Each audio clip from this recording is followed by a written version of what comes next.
Do the words free time or relaxation sound foreign to you? Perhaps you've been stuck in the office too long, battling cyber threats or worrying about the next strain of ransomware. Let Sophos help provide peace of mind 24/7, 365 with cybersecurity delivered as a service. Because we want you to get back to your weekends, family dinners, and everything in between. And you'll get there with Sophos. Visit securityweekly.com/Sophos to learn more.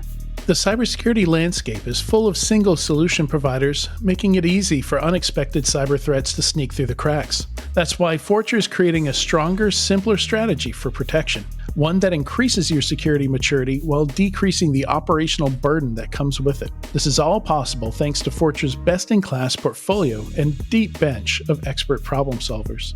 Fortra's integrated, scalable solutions help customers face their toughest challenges with confidence. Learn more at securityweekly.com/Fortra, Fortra. Welcome back to Enterprise Security Weekly. Join us at an upcoming official cybersecurity summit in a city near you. This series of one-day, invitation-only, executive-level conferences are designed to educate senior cyber professionals on the latest threat landscape. We are pleased to offer our listeners $100 off admission when you use code SECWEEK23 to register. That's SEC Week 23. Visit securityweekly.com/cybersecurity summit to learn more and register today. Now for the enterprise security news. And we have Mr. Tyler Shields, fractional CMO, part-time investor, and fractional podcast host with us now. I'm a fractional everything these days. I do a little bit of everything. We are happy to get a piece of you, even if it's only a fraction, Tyler. Oh, Adrian, thank you. I'll remember that. I look forward to it every week. I'll send you the good piece, my friend. I'll take what I can get. Yeah, lots of interesting stuff. I'm kind of eager to talk about here. As usual, AI is going to dominate some of the conversation here, but quite a bit of funding and a couple of acquisitions here. And I think we're going to see. I think we're going to continue to see a lot more. I know there's a lot more stealth companies about to come out with seed, even after RSA didn't quite make the pre-RSA announcement train, but we'll see them afterwards. And I'm curious to see how many more acquisitions we see. And this is something we didn't really get a chance to dive into as much with Ernie earlier. I meant to ask more about. What if there aren't enough acquirers for all the companies that need, the distressed sales that need to happen, maybe Q3, Q4 this year. I don't know. Is that coming? That is coming. Yeah, it definitely is. My prediction is that second half of this year, we're going to see a pretty big uptick in M&A. And I'm sure that's what Ernie had to say. I didn't get a chance to see the interview, but I'm going to guess that he said something similar. Certainly feels like everybody's circling that second half of this year kind of M&A model. I actually met with a couple of investment bankers this week trying to get a couple of deals sold off, and that's what we're hearing everywhere is, yeah, it's been a slow first half of the year, but second half of the year should spin up. Now, to directly answer your question, I think there's a very good chance of some mortality coming into play as well. Some companies just not making it. They don't have a strategic exit opportunity. Nobody wants them. They might get sold for, pennies on the dollar for an IP acquisition type of thing, and that's it, right? They just wind up. So, yeah, it's going to be an interesting second half of the year. Yeah. I mean, we've already seen a few examples. Interestingly, I didn't get it pulled in here, but there are some kind of late breaking ones. ZeroFox picked up, let me find it real quick here. I meant to get these in and didn't quite get there, but ZeroFox picked up Looking Glass for 26 million, a third of it stock, the rest cash, and Looking Glass had raised 119. Like that's wow. A pretty, that's an ouchie. That's a massive ouchie. I don't even know where to begin talking about that one. I feel bad for the people that were involved in it. Zero Fox is on however my many. Zero Fox is on my. Are they going to get delisted? SPACs from 2022 that might get, or 2021 that might get delisted list already. Like they're hovering just above $1 on the Nasdaq.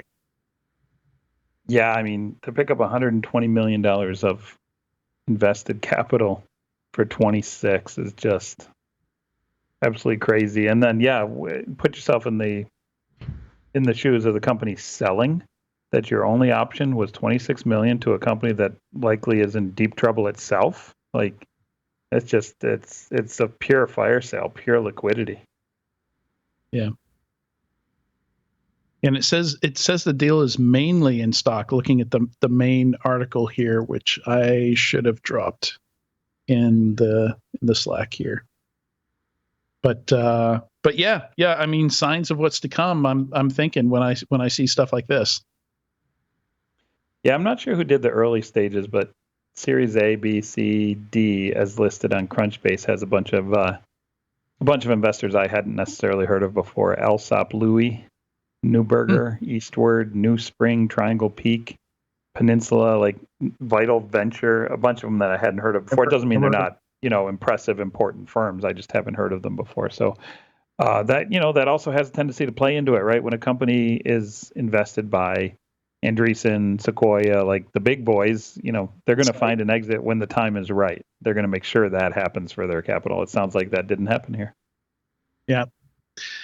And since we're talking about acquisitions, Multigo has kind of an interesting history that I had to catch up with here. Was a small South African company called Perturva that made Multigo. Very much a no investment, bootstrapped tool that they gave away for free. Then they started charging money for it, kind of like Burp Suite. How Burp Suite just kind of emerged from 1-2 employee company, then grew from there. And somewhere around 2017, I don't know where the German connection came in, but they formed a German company called Multigo. One of these cases where they took the name of the most popular product and adopted that. And then 2018, I think they separated ways, and Multigo became a separate entity that was mainly just run out of Germany. And sound like they sold the business there, and now it sounds like that business has been sold to a PE shop for $100 million. Yeah, I remember Multigo way back. I think it was Multigo, anyways. I was pretty impressed by what they were doing. They were doing some really unique stuff, but that was all the community stuff back in the day, if I recall. That's a good exit for a bootstrapped application that requires you to install a GRE. There's absolutely. Yeah, I haven't seen a piece of pure Java software sell for this much since I think Minecraft was the last thing I saw. It was just a pure Java sell for this. Yeah, to Microsoft. But yeah. I mean, as in this market, for something with no, a company that I assume had very little to no debt, that's pretty good. You know what? Those are the ones that are going to exit well, right? The ones that are healthy, little debt, and I don't know the debt scenario here, but healthy, very little debt, some matching to pure revenue that has a nice high margins. Like those are the ones that gives you a good multiple now. It's what people are shopping for. They're looking for free cash flow. Yep. Then the other big acquisition here is RSA selling off Archer. So, and this isn't surprising because this is STB, I think is the name of the PE shop that picked up FireEye and McAfee and RSA and like all these old incumbent security giants and has just been parting them out and selling them off. Yeah, Cinven picked them up. Yeah, and I think that's another PE, maybe. It's a PE yeah, to I'm PE. sure it is. Yeah, this is a PE to PE. This is one PE firm going, hey, I think we got all the blood out of this tournament. Turn up here. You try and squeeze it for a while. That's what the trade was. Check out this comment here. So one of the partners and head of North America at Cinven at this PE shop says, this transaction exemplifies Cinven's ability to deploy our differentiated sector country matrix to carve out and invest behind high growth businesses. And I'm not going to read the rest. Oh my goodness. I can't parse that. That broke my brain. Yeah, and wow, that's a lot of words. The part I cut out is the part that makes sense. Position them for long-term success as standalone companies. Okay, that part I understand. I don't understand the differentiated sector country matrix carve out. I'm sure they do. It's one of those scenarios where a PE firm created something proprietary, gave it a proprietary name, and now they're using it publicly as if the world understands it. Yeah, just like internally, everybody gets it. Yeah. I constantly advising companies on that. Like, no, don't use normal words that people will understand. Like, you got to step outside your bubble a little bit to read your own stuff. That's right. Let's see. ID.me, which interesting company. One. Yeah, big one, huge. Every time I log into my IRS account, I use my ID.me account to do so. They've got some huge deals with the federal government there. Talk about brand marketing. Literally everybody on the planet who doesn't write a check the old school way, pretty much everybody these days is paying online, and they all see that brand pop up every single time. Yeah. Yep. So they raised what did they raise? 132 million in Series D funding. They have a digital identity network with over 100 million members. Here I am. I'm a little tired. Sorry about that. Over 100 million members. That's massive. 100 million IDs being managed by these guys. And most of those, I assume, are U.S. citizens logging into the IRS. Pretty much going to be all of the U.S., I'd imagine. Yeah. So I mean, that's what I'm curious about. With like, I recently heard that ZeroFox is kind of in a similar boat where the federal government is like 50% of the revenue. I wonder what percentage of it is for ID.me. I suspect it's probably a similar situation, right? Like half of revenue or more. Yeah, between state and federal, yeah. I don't know. Do you know of anybody else that uses ID.me for any kind of identity management? I can't say I've ever seen it anywhere else other than the federal government's website. Customs and Border Patrol does. So anything.gov. Anything.gov. I think I've seen it a few other places. I know I have it in my Authenticator app. Mm-hmm. I mean, a niche is a niche. I'm sure those are long contracts. That's a massive niche. Yeah.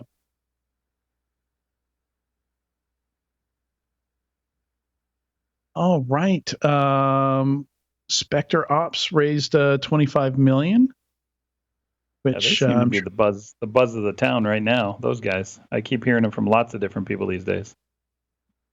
Yeah, I know some folks who are over there, and this is always so. This was what I mentioned before, Tyler. The reason I brought up, whether or not we're going to have enough acquirers for all the companies that need quick exits is because we didn't talk about that with Ernie in the first interview. But what we did, one of the things we did talk about, because he's one of the investors in Bishop Fox, and I forget one of the other ones. He's got a couple investments that are, what was he calling it, Katie?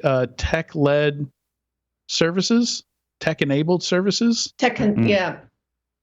Yeah. So basically saying they wouldn't invest in anything that was strictly service. Yeah.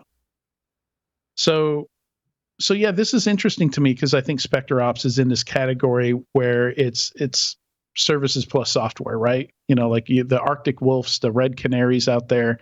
What do you think of this market, Tyler? It seems like there's It's a pretty huge segment these days. Yeah, it's interesting. The reason why VCs don't typically invest in pure services companies is because the multiple of exit generally isn't there. Because you don't get the leverage of having to write your code once and just have it work and be sold 1 billion times, right? You actually have some kind of services always boils down to some kind of human being in the loop, which, diminishes your scale and eventually diminishes your margins.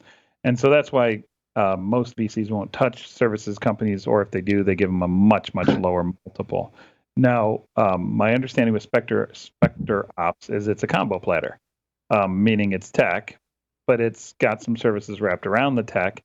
And that can be okay for a couple of different reasons. One, it can be okay because you have the ability to scale based on the technology that you're using, as opposed to just having a pure services business. But not only that, many times the human component that's layered on top of the technology business is literally used to improve the technology business as a feedback loop, right? And if that becomes successful, the services businesses becomes a smaller percentage of overall revenue as the product becomes dominant in the model. And I'm not saying that's what's happening here. I don't know their world very well, but likely there's some kind of technology here that makes sense to have a reasonable investment go alongside of it.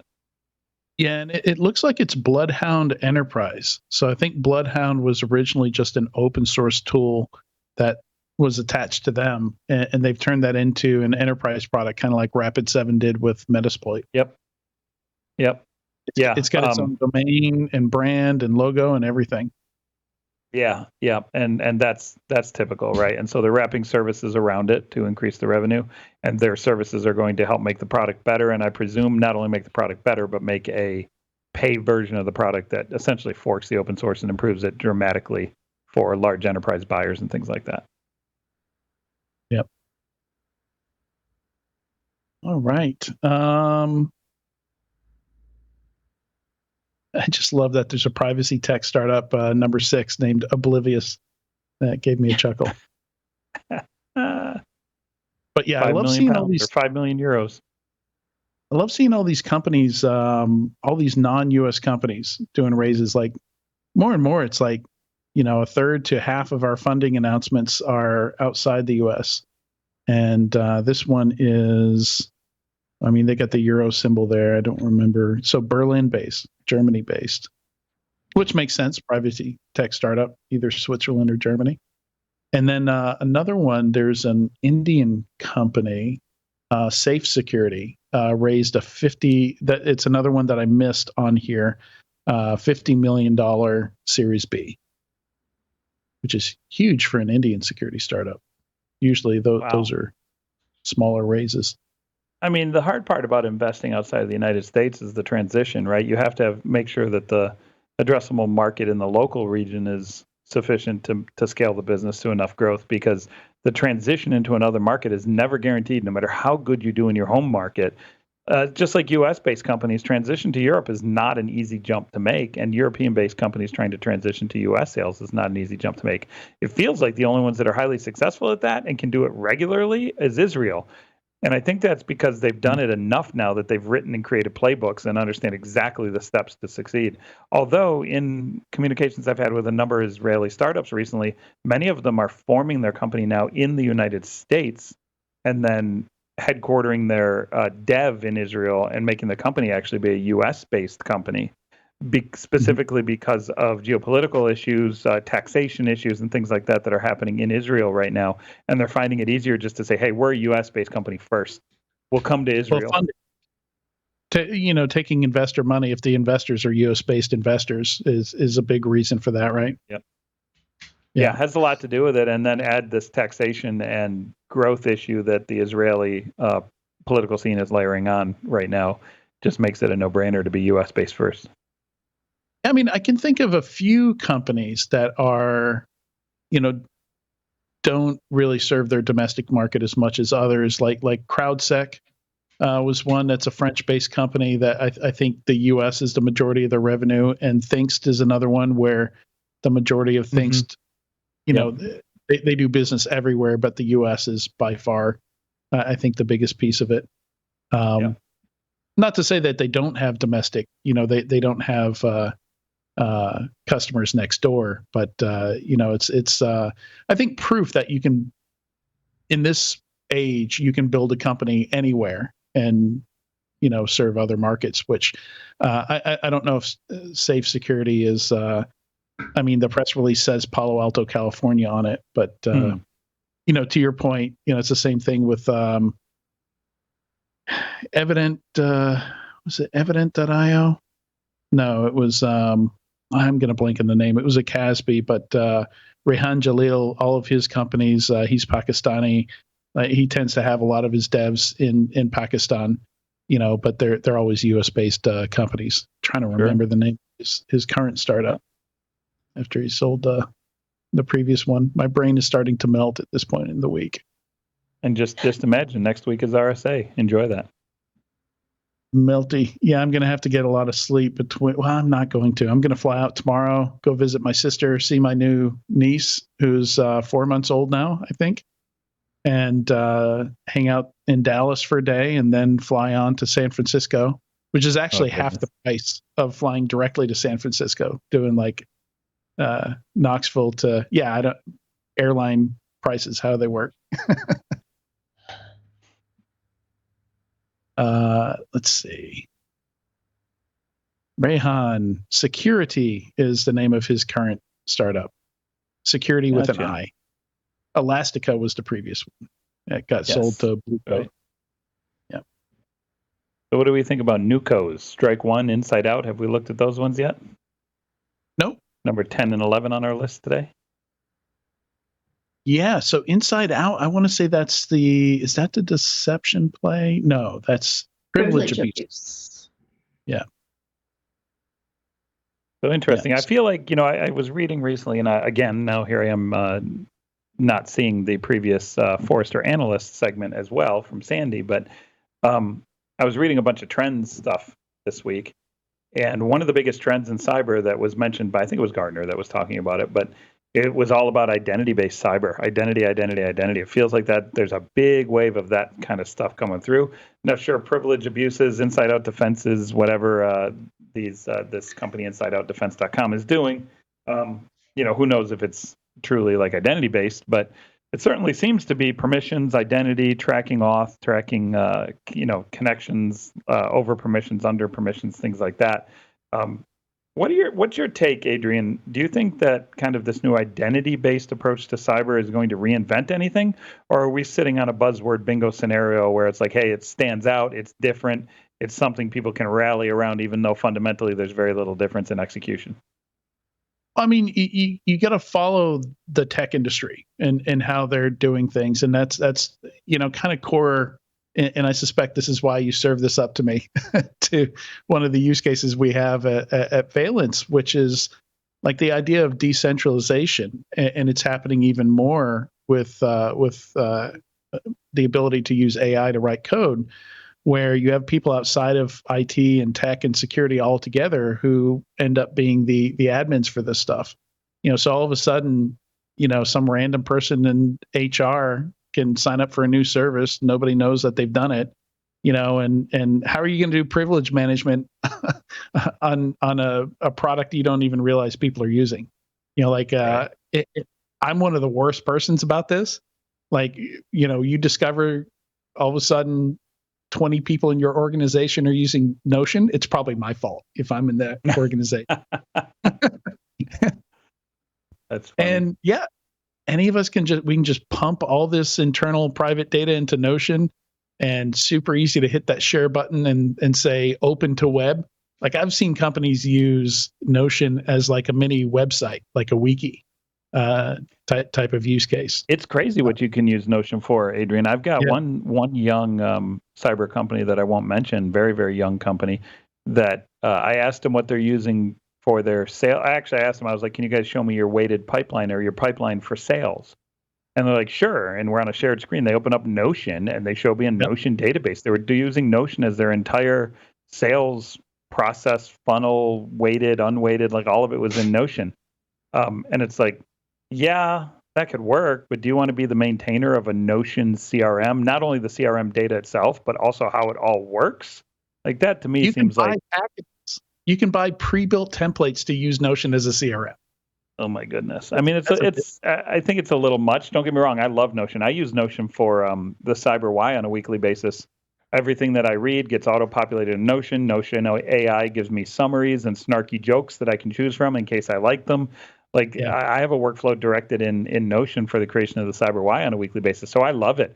But why reinvent the wheel when you could just buy HubSpot? Like I don't quite understand why you'd want to use that as a CRM. Is it a significantly lower price point? Of course, but it's significantly more Okay. maintenance. It's pretty cheap though. HubSpot's not crazy expensive. Well, it is when you get bigger. It grows non-linearly with you. It grows way large as you get bigger, which becomes very cost prohibitive. And that's why they chose to do what they did, which I respect, but I'm still trying to figure out the weight of the debate between the total cost of ownership when you now have to maintain that database and make tweaks, and what happens if you want to add a property to a field or change your process within your sales funnel. Like it's not meant for that. You'll have to re-engineer it all every time. So, but anyways, we went down a rat hole right there. I also want to bring up another point here on strike one. I think it's either 9, 10, or 11. I didn't look. This is another trend I'm seeing too, right? Besides the other trend, which I just identified with identity first. Another trend I'm seeing is the, for lack of a better term, let's call it the amalgamation. How's that for an SAT word?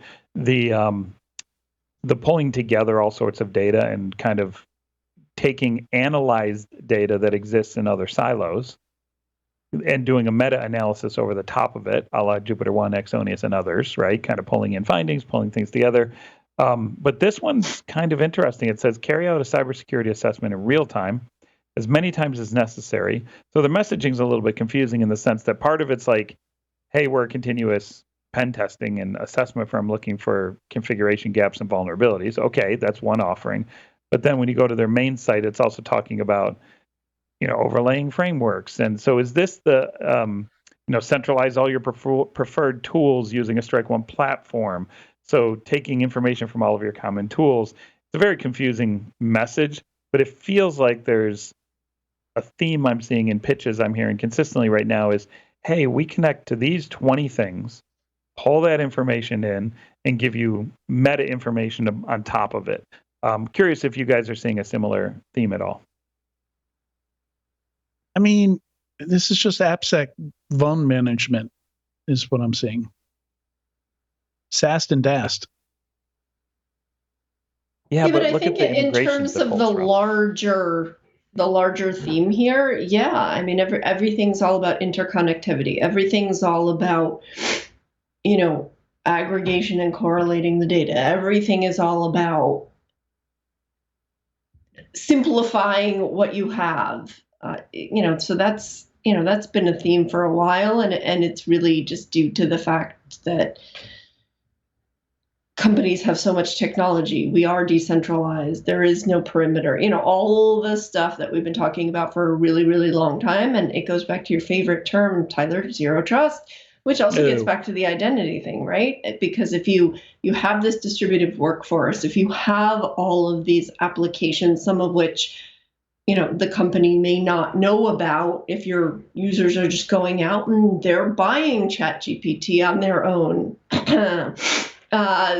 Well, that's Tyler, you don't work for a company anymore. But, if it's stuff like that, then yeah, it really has to be all about finding out where your users are going, what access do they have, what permissions do they have. And unless there's if there isn't any kind of interconnectivity and visibility, then yeah, you're kind of screwed. And that does bubble up to vuln management, which bubbles up to risk management and gets back to the business use case. It's that funnel. Yeah. Well, not only that, if you click on their website, there's no sign up now. There's no show me a demo. There might be a show me a demo on some of the pages, but at the top of the page is deal registration. So clearly they're a channel first play. They're based in Miami. And if you click on deal registration or the docs, it's en español. So I hope you speak Spanish. Yeah. Yeah, it's interesting that's a little bit of an oversight there, but this is these guys are seed or pre-seed at this point. When I say new companies and they're on this list, it's usually like they've got a couple 100,000 or something like that. Like, and I didn't even bother share the like, I could have slapped funding on there because that's ultimately where these new companies came from, but they're super early stage. Yeah, you're not going to run out of zeros typing their funding size. But yeah, all these guys are going to run into good enough, so like there's a lot of overlap here. Like a lot of the stuff they're doing, GitHub does that. I think GitLab has some of that functionality in it also. Like once you get to a certain size, maybe you want to tie it all together and have like a platform single pane dashboard type thing. But I don't know, that creates other problems. They're also doing some like config management, CIS baseline stuff here as well. I just don't see that happening. In what I imagine to be their ICP, I think it's a hard sell, especially in this market. I don't it's know interesting. Yeah, I think at the end of the day, they're going to be in the RSA conference early stage expo. I think Inside Out Defenses, anyways. I'm not sure about the other one. You know what? Good for them. And I like that term you use. They're going to bump into, or they're going to run headlong into good enough. And that's a that's a problem with a lot of these companies that I talk to in early stage. They don't quite understand that they have to be massively better than something else to win these days. You can't, otherwise you run into good enough, and people aren't going to rip and replace. People aren't going to buy something new if they can get something elsewhere that's good enough. Well, in this, like if you look at Mob, the other new company that I've got here, number 9, I think it's got to be like a PLG approach. It's got to be super good. It's got to have I don't even want to talk to a salesperson. Just let me try out the tool. And if I can't do a POC in an hour, then you're not going to be sticky. You're going to have a hard time getting traction. Yeah, and maybe that's an interesting point, Adrian. When we talk about the companies when we think about the companies we've spoken about today, the younger ones, there's not a massive amount of differentiation, but is there a commoditization occurring in many of these markets where they're like, hey, we're just going to be cheaper. We're going to be, click here to get it installed. Yeah. And we don't have to technically differentiate if we can differentiate on ease of use and just getting it working. And then we can charge a quarter of the price. And we say, bootstrap it, sell the company for 20, 30, 40 million, all in the founder's pockets. Like that's a very interesting play, I think, in today's market, if you wanted to buck the traditional, seed ABCD approach. And like this one, mob.dev, it's another DevOps AppSec play. Like if I don't try out this tool and say, holy shit, I wish SemGrep did this, then you got a tough road. Yep. But there's got to be it's got to really wow you, because there's just tools like this are a dime a dozen. There's some good open source stuff out there. And the ICP are, I've got to imagine, are like hyper growth, hyperscale startups and stuff like that, which is a tough market to sell to. They're just going to use whatever works. Mm-hmm. They're going to use good enough. Yeah, exactly. Especially when you consider all these tools like the, particularly like Mob looks like an easier one. You can just grab it, download it, use it. Very low friction to get into, but Strike One, like a lot tougher. Like it looks like there's some management to it, some overhead. Somebody's going to have to own that tool and manage that tool. And that's just really tough to do when you're trying to sell the DevOps teams. So given that thought process, Adrian, is PLG a possible disruptor? Fundamentally, if we think product-led growth and that bottoms-up approach and community model, I'm working with another startup right now that is, their GTM is very bottoms-up. Like they allow hands-on creation of rules and SIGs and things like that, and it's very bottoms-up. Does that work in today's cyber buyer approach? Or, I guess yes. I'm still worried about that execution engine. Yeah. No, I mean, and I think you've been bringing it up a lot, but Sublime is a great example of that. I'm seeing Sublime everywhere, every single day, because somebody's just personally jumping into it and playing with it. And does that work with a product like that? Yeah, it's going to be an interesting thing to follow. I wish the companies, all the success on that approach, because I think it's a super interesting approach. It's just you have to figure out how to match that with maybe a tops down that simultaneously matches. There's a lot of moving parts in that. But yeah, anyways. Well, the network effect is almost contagious, like it's that thing where it just shows up. Like nobody told somebody to post about using Sublime or Material, is another great example in that kind of that same category. They've made the product good enough to where people are like, wow, holy crap. Like those words leave their mouth and they go to a Slack, which is Slack and Twitter, mainly where I'm seeing people talking about using this stuff. Somebody just wrote a blog post. I think we have a blog post here that just somebody using Sublime and saying, wow, like this is pretty cool. Look at what I did with it.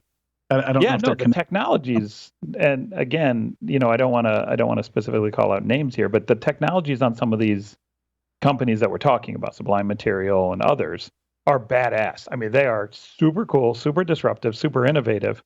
But how do you bring them to market in that model? And I wonder if there is like a really cool play where it's like a joint GTM approach between Sublime Material, insert company X, like, and Mob might not be a great example here because they're too young, but something that's like that very young, very like SecOps, build it yourself approach, and pull 5 or 6 of them together and work together, like create some magic as a full stack approach.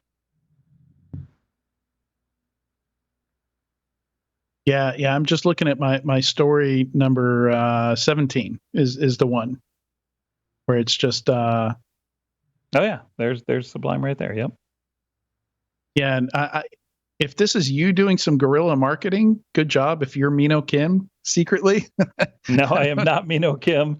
But no, I love the technology that Sublime is doing for sure, and they're getting a lot of really kick-ass buzz right now. They're starting to get a lot of people talking about them. The word is getting out what they are capable of, and really what it comes down to is allowing. And again, I'm not trying to shill for Sublime here. What I'm getting at is technologies that allow innovation from the user community to do something that may not have ever been intended by the original design of the product. That's when stuff can get super interesting at a community basis, because they can say, look, I've got a tool. It's meant to do 1, 2, and 3. But if you do this with it, it does A, B, and C as well. And then we can tweak it over here to do, square, circle, and triangle. And all of a sudden, you've got so much more value than what you originally intended in a product like that.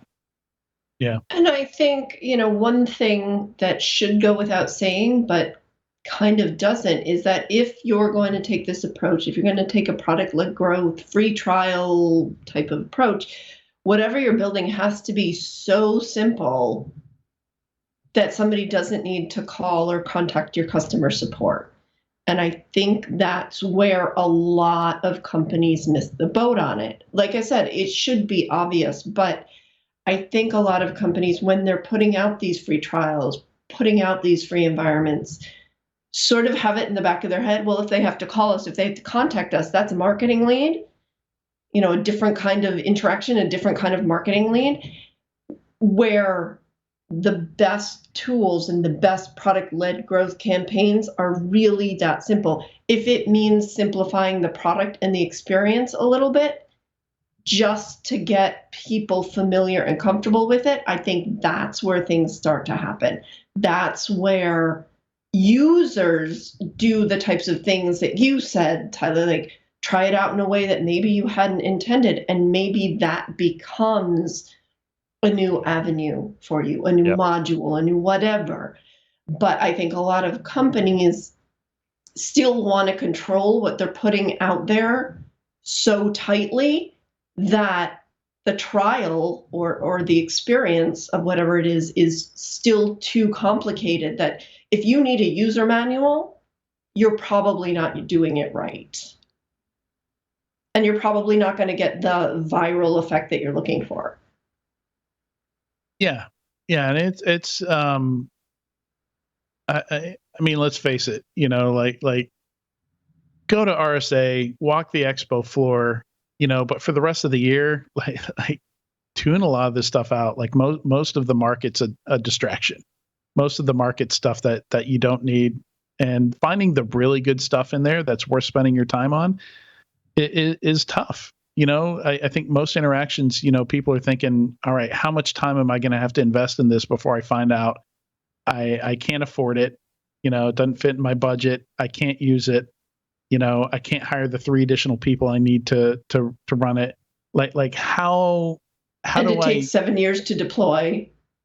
How do I shorten the amount of time it takes for me to get to the information I need to make that go no go decision? And companies that shorten that time for you, where like that was a huge thing back at Thinkst, is we just had the calculator on the site. Like it was intentionally priced to make you think, why wouldn't I buy this?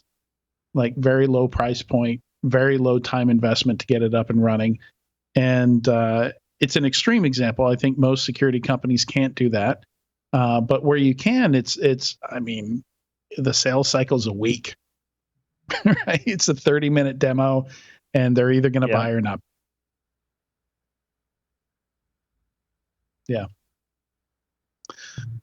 So we see more and more companies that that build around that, because even if it's a good product, if you can't get somebody to talk to the salespeople, to go through a POC, if implementation time is long, it's just a tougher sell, I think, in this market, especially when products that make it easier exist. So speaking of sales cycles and companies with good customer service, Comcast now has a security product. And we know all about their legendary. Tyler was a little slower to. Number 13, Comcast Technology Solutions launches DataBee, the DataBee platform based on, I think it sits on top of Snowflake, to enable large enterprises to effectively manage enterprise security risk and compliance. And it seems like it's a SIM. Cloud native data fabric for security risk and continuous controls monitoring. It's bigger than a SIM. I mean, I bet you it's got config data as well as event data. Okay, it's a next-gen. It's also still Comcast, no matter how you package it. Oh, at the end of the day, I'm not confident it's going to work just because it's attached to the Comcast brand. But conceptually, in theory, I think the idea is right? Is some kind of security data like data fabric that has events, vulnerabilities, and information that are happening, right? Like actionable things. That's your SIM side. And this is the Jupyter One value prop, right? But having all of that and then connecting it with contextual configuration and state data about the environment. And when you do that, you understand the issues, the vulnerabilities, the flaws in such a deeper, more effective way. And the best way to do that is to have a large data lake of all of the context.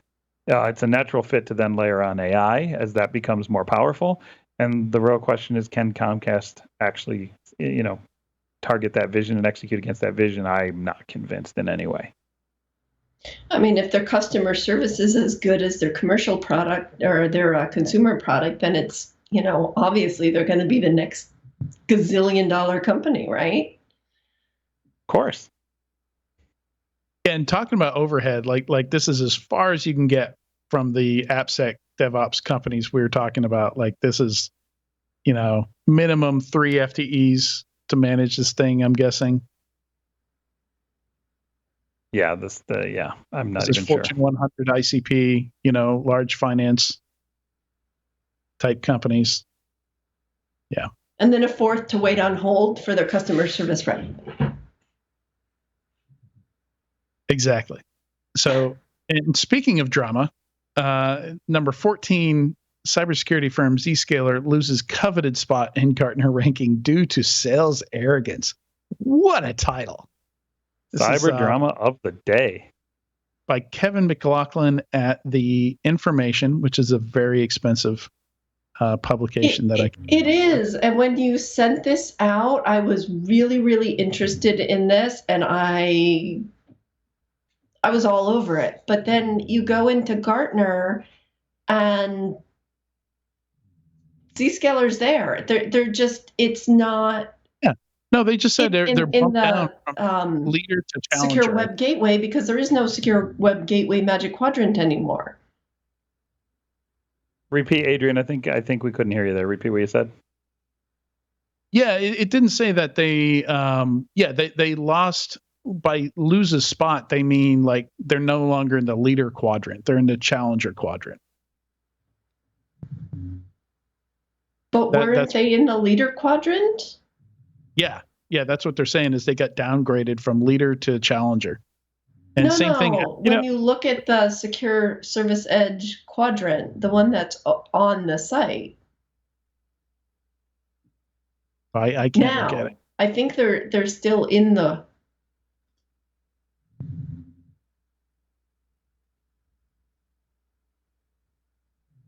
Yeah, they're in the leader quadrant for security service edge. They were not downgraded. It says in a regular update about the best positioned firms, Gartner ranked privately held Netscope ahead of its publicly held rival Zscaler. Okay, so it wasn't. So the story is but they're still in the leader quadrant. Yes, Netscope is a little bit up and to the right, but this is a little bit of a clickbait title. If you click on it, and if you've paid the $750 a year to subscribe to this media outlet, it's a little bit of a clickbait title to say, they've been, quote, downgraded. Okay, maybe they are not the leader. They're still in the leader quadrant, and maybe they have sales arrogance. I've never interacted with a Zscaler sales rep, but yeah, this is intentionally clickbaity. Oh, it's clickbaity for sure. Oh, yeah. It's for sure clickbaity. Oh, yeah. It's and I'm clicking. It's drama for drama's sake. It's the Kardashians of cybersecurity is what we're looking at here. My take on this thing is this, though. Culture is something that is real inside of these companies. I've seen culture start one way and a different way. I've seen cultures transition over time, and it always comes from the top. And I don't necessarily want to point fingers at the CEO, but when I say the top, I mean the executive leadership team as a whole is the culture of the business. And if you have a certain executive leadership team in place, you can't change what's going to happen from a cultural perspective. It's just going to filter down. And so I have not heard I have heard some not so nice things about some of the executive leadership inside of Zscaler. And I can't say for sure. I don't know the people. I'm just saying on conjecture and hearing through other rumors. But when I hear things like, have you met so-and-so? And I say, no, I haven't met him yet. They always follow that up with, oh, right. And that's usually a bad sign when they're describing leadership that way. And culture comes from the top. And so I'm not surprised at all if they have that reputation, if the exec team has that reputation, the sales team has that reputation. And I think in this scenario, it's a scenario of where there's smoke, there's likely at least a smoldering of a little bit of fire. Yeah. I think that's probably true. I mean, tone from the top is definitely a real thing. I've been at companies where I've seen really good people do awful things because it's been allowed, by the CEO or the board or whomever. And I've also seen really good leaders who have taken a contentious situation and turned it completely around. Again, I have zero affiliation with Zscaler and don't really know anybody there. For a while, one of my old companies was, it was an acquisition of sorts, and some of the people at Edgewise went over there. A lot of them have gone, and I didn't really keep up with them. But I do think that this particular article was just throwing flames like intentionally. Oh, sure. And I think it's silly. I think we have bigger problems in security than to be making drama out of somebody going from the number one spot by a firm that has a somewhat arbitrary process of ranking vendors as if there is a specific formula to say which vendor is the perfect vendor for all buyers in the universe. like you said, it's a Kardashian thing, because though? there's no one vendor who is the best vendor. You just yes, there are better vendors than others in certain areas, but I'm the number one vendor in this person's magic ranking. It doesn't work anyway. You know what, though, Katie? I think this brings up a more important question than, some kind of housewives of Cyber Hill here kind of scenario. The question is the validity and importance of the MQ. And so I get this question a lot as a Frac CMO and former CMO. It used to be very, very important to have analysts on your side. Very important, because buyers called them, right? That was the audience that they called and said, "Hey, Mr. Analyst, you cover this market. Who are the top 4?" And that was the question, right? They didn't really care. They asked all sorts of questions about differentiation and all that kind of stuff. But at the end of the day, they needed to go from 10 in market to 4 in market that they could demo. And this was the quickest way to do it. And I still think there's some validity in that, right? But if most CISOs now are tapping CISO Slack networks, tapping their own private Slack groups and their own kind of community of folks, does that lessen the impact of an analyst firm in this scenario? I mean, I certainly have a point of view on that. I think. Oh, I got her speechless. No, I'm trying not to be super, super offensive. Well, that alone says enough. Yeah, I mean, the fact of the matter is okay, so when I do inquiries with analyst firms and I ask about the firms asking about X, Y, or Z, the answer from the analysts, when they're being honest, and I think most of the time they are, is that the majority of questions come from vendors. Mm-hmm. The majority of inquiries come from vendors. The majority of money comes from vendors. For sure, but I think there's more to that question, because I'm trying the not flip to side be of that offensive. coin is, like, I'm an IONS analyst. I'm an analyst at IONS, and I do inquiries monthly, a lot of them, and I've been ramping that up quite a bit. I don't take a single vendor inquiry. It's 100% enterprise inquiry, and maybe it's the function of IONS research as opposed to Gartner, right? 100% could be. Yes. But the Gartner guys and gals, they're going to be taking inquiries too.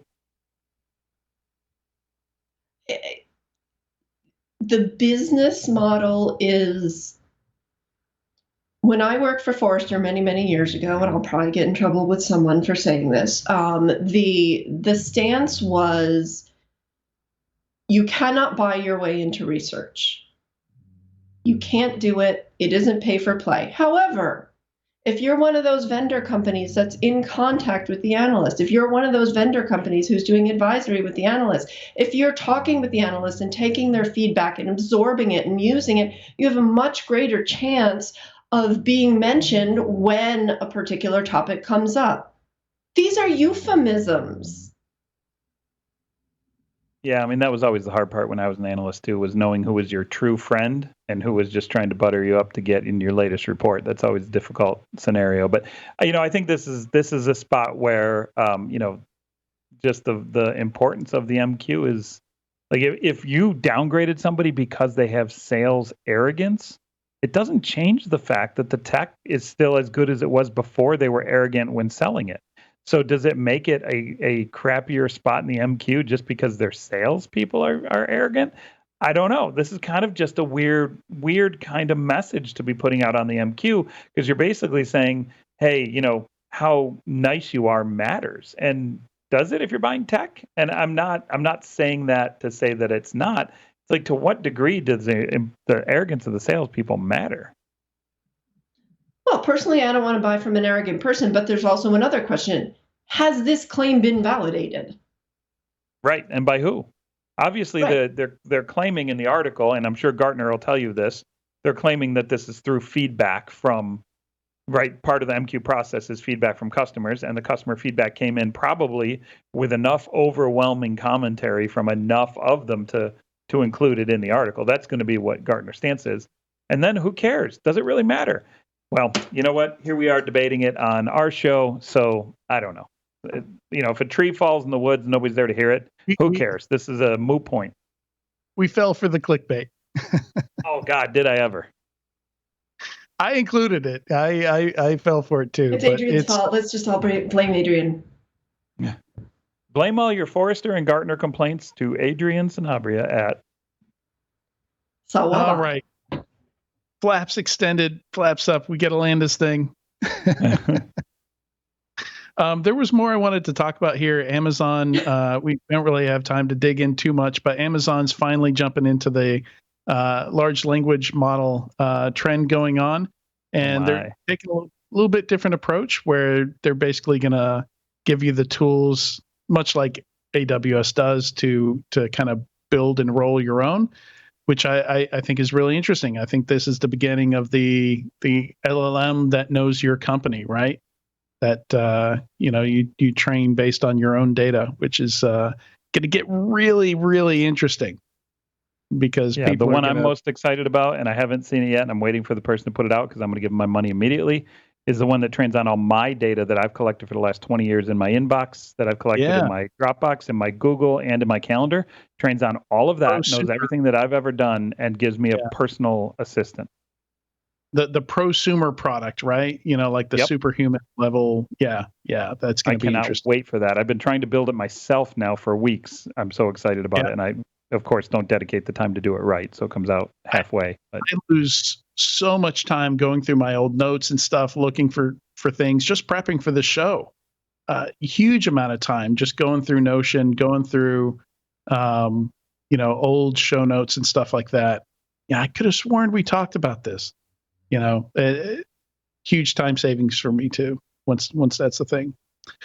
The Auto GPT baby AGI, we'll hold off on that stuff to talk about. I think when we do our AI special, which is looking like it's going to be early June.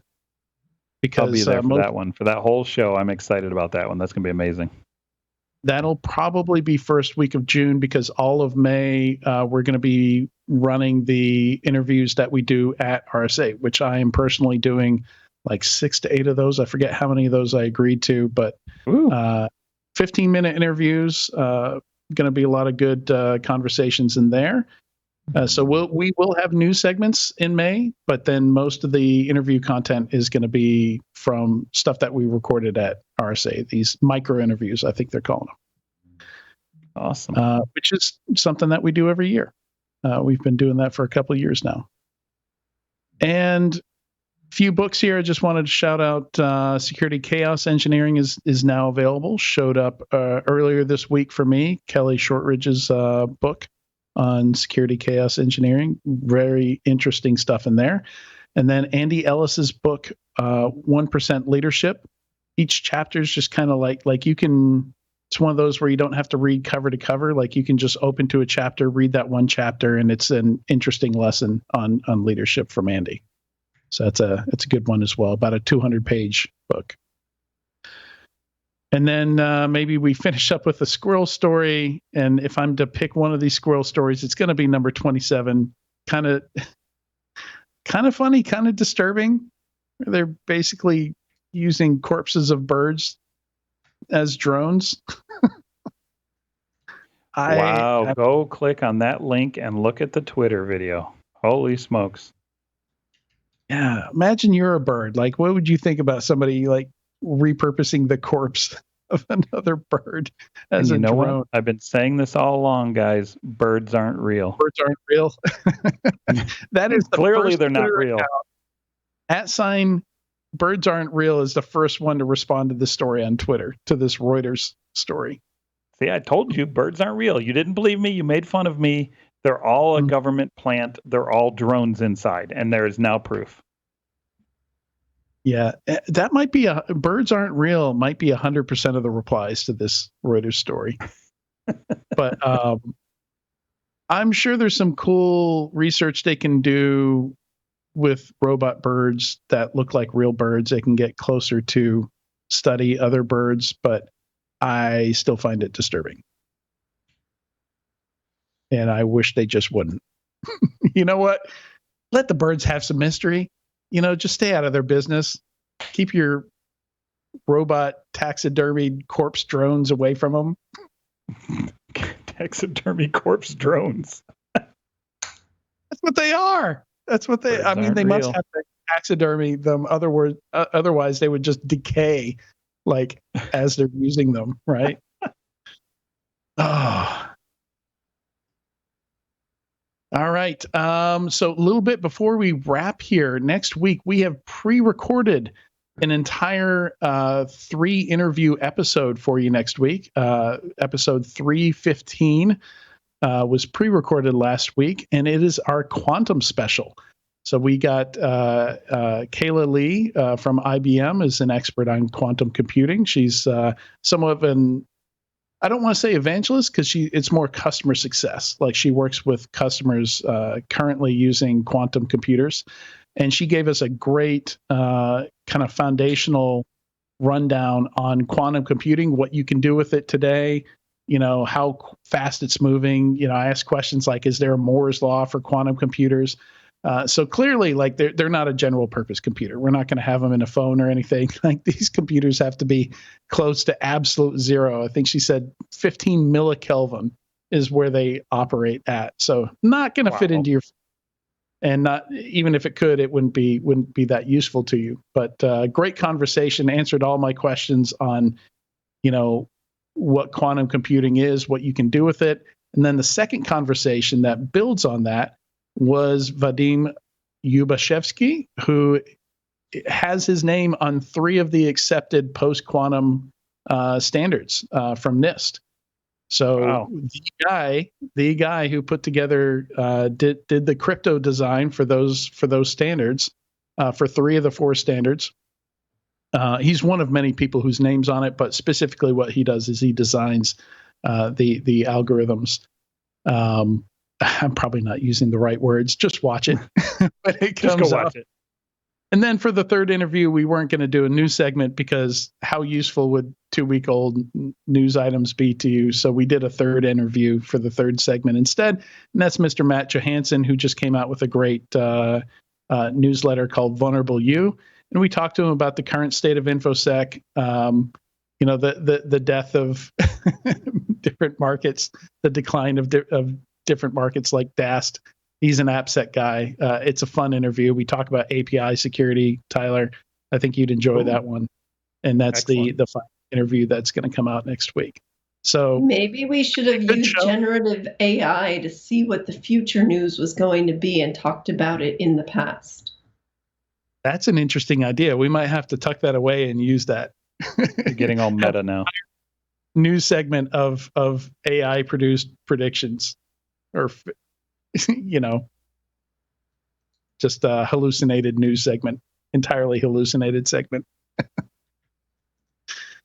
All right. And with that, check in next week, that pre-recorded segment. And it's pre-recorded because I will be at RSA and unable to do a live segment. So I'm glad we got that put together. I won't be relaxing, though. I'll be busy out at RSA. Say hello if you see me there. Thank you, Katie and Tyler. And see you in a few weeks. Enjoy San Francisco. I'll try.